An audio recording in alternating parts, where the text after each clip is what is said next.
What we found over the years is, in today's technology-rich work environments, is that there's really no shortage of communication tools that allow office and remote workers to feel more connected than ever before. You have to completely jump ship. You can't have half the people working in the office and half not. Everybody's got to communicate under the same platform, really, in order for it to work out. At least I found to work out effectively. Welcome to the Inside Forbes Councils podcast. Each episode shares transformative insights and advice from members of Forbes Councils, a group of invitation-only communities for successful executives and entrepreneurs.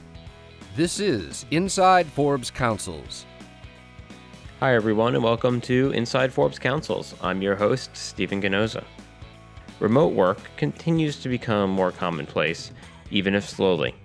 A July 2018 report from Global Workplace Analytics says that just 3% of the U.S. workforce works remote, more than 50% of the time, or 4.3 million employees. It's a trend that's on the rise. Those numbers are up 140% since 2005.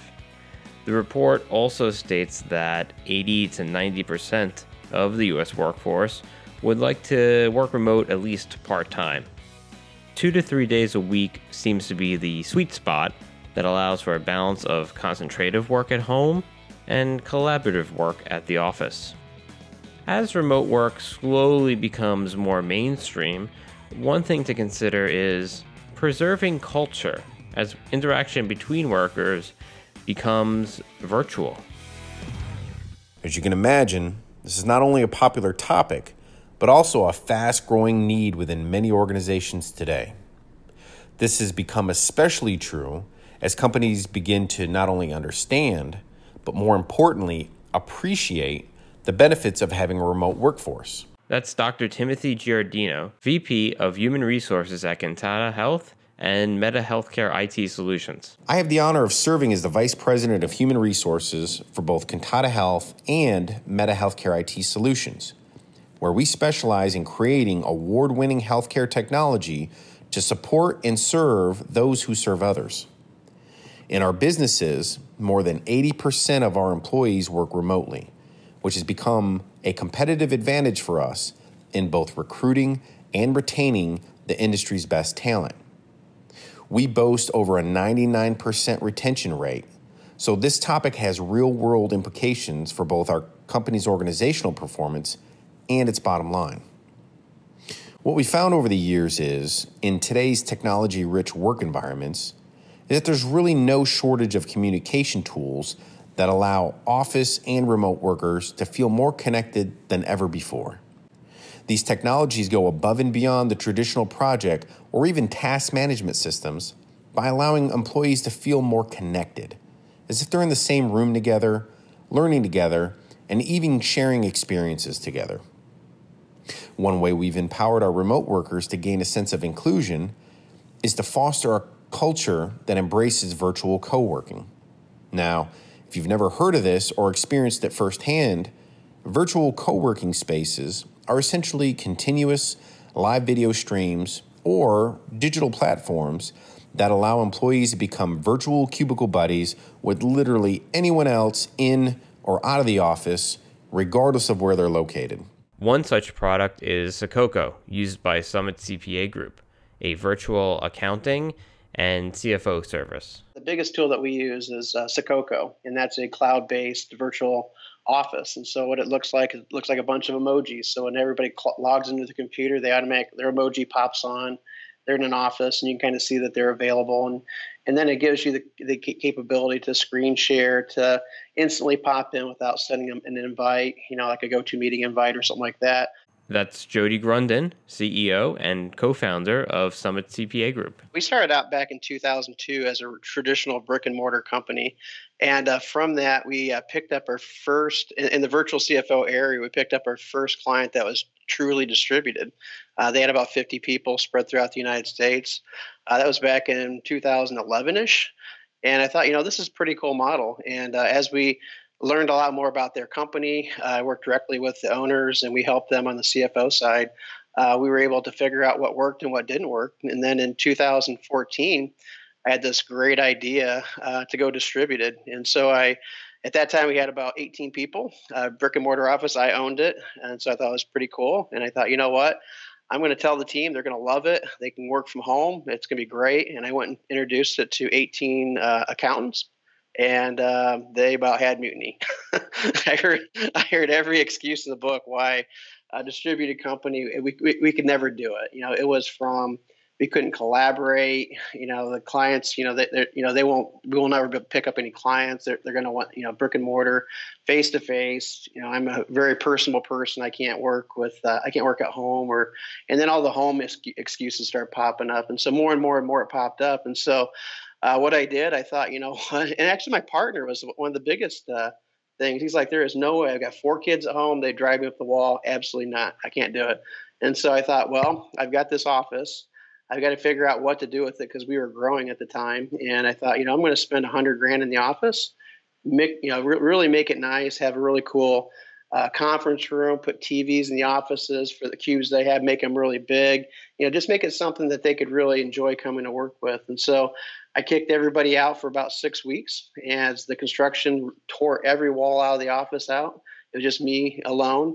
We put this really cool fish tank in the office. It's a 250-gallon tank right between my office and the lobby.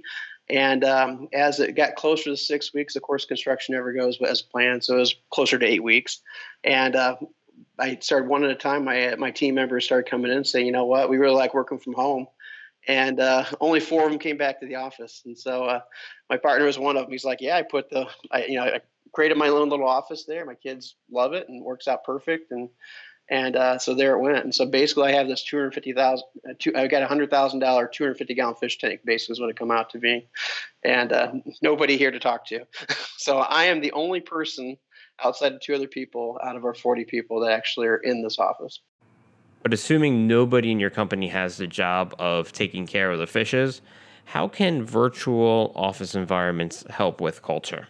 We learned that providing virtual co-working spaces helped reduce employee feelings of isolation, particularly amongst remote workers, or the unintentional development of communication silos among departments and cross-functional teams, all without the disruptions of having to physically be located in a brick and mortar office space.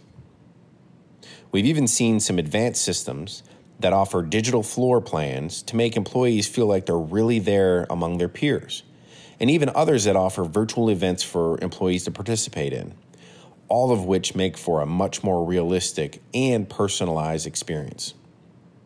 As we began to adopt this kind of culture, we thought critically on how to begin. We approached this very important challenge by introducing several different communication and collaboration tools as pilot projects across sections of our business. We did this in order to gather employee feedback and data about what works for us and what doesn't. We discovered that having employees help choose the collaboration tools not only provided the workforce's buy-in and increased the product's adoption rate, but also, and more importantly, increased our employees' engagement and satisfaction levels as well.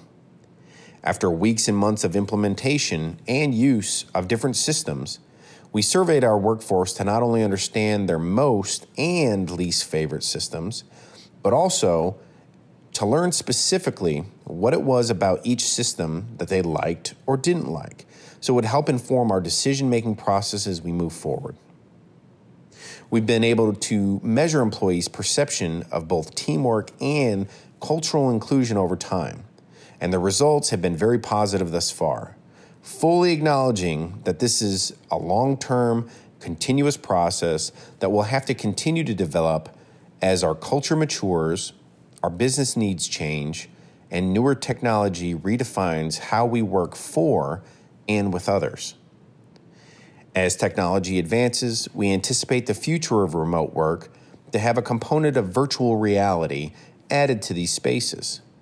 This will likely allow employees to feel even more connected, as is the case with traditional face-to-face interactions. Despite the advancements of co-working tools and systems, the focus should always remain on the human component, the connections between people, which is the most important component of all. If you're going from distribute or from brick and mortar to distributed, it's pretty tough. It's one of those things that's you have to completely jump ship. You can't have half the people working in the office and half not.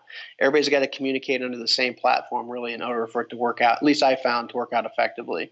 Meaning that if you're going to have everybody, use Sococo, for instance, or a tool like that where it's a virtual office, everybody uses it, no matter if you're sitting next to somebody in a cube or not, you're using the same platform. And it makes everybody feel inclusive, which is important, because if people feel like they're on islands out there, they're going to be gone. You're one day they're just not going to answer the phone call anymore, and they're not going to be available. So you want to make sure that everybody feels part of that team, and it's really, really, really important. So I would say definitely the people, communication, inclusive, and then just making sure that you spend the time to figure out the processes in order for everything to work, and that those processes are communicated to the entire team. So you don't have a bunch of different segments of your team doing the same job 10 different ways.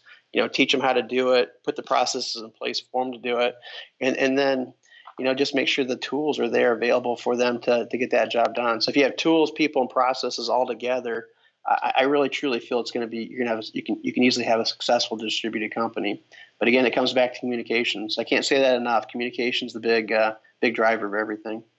You're going to wind up with a lot of empty office space for a guy and his fishes. Yeah, absolutely. The trend towards remote work continues to grow, and with 80 to 90% of the U.S. workforce reporting that they'd like to work remote, at least part-time, facilitating it is something for business owners to consider.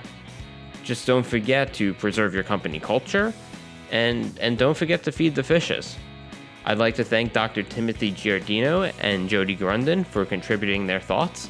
We'll see you on the next episode.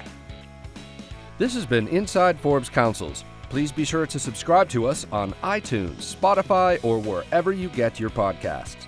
If you're a member of the Forbes Councils and would like to participate in our podcast series, please email your member concierge. If you're interested in joining a Forbes Council, learn more at forbescouncils.com.